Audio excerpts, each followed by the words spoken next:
Sebagai kota metropolitan, Palembang terus berkembang baik dari infrastruktur maupun transportasinya.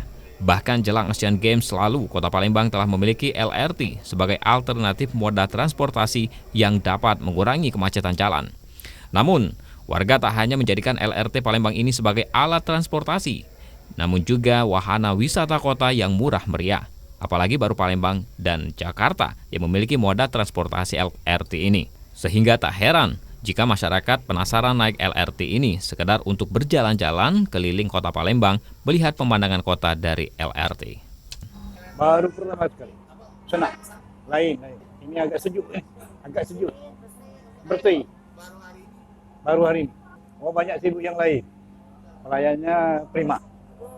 Bagus. Nah, ini bukan hari libur. Kalau hari libur ramai. Lain lah. Beda. Sini lebih sejuk, tempatnya bersih, nyaman. Banyak. Kalau ke Palembang pengen ke sini lagi. Iya, kami kan datang dari Bataraja. Jalan-jalan, pengen di Bataraja nanti cerita pengalaman di sini. Untuk dapat naik LRT, penumpang hanya dikenakan karcis Rp5.000 dan Rp10.000 bila sampai bandara. Penumpang akan mendapatkan fasilitas yang nyaman dan aman. Musa Rafandi, Tim Liputan TVRI Sumsel melaporkan.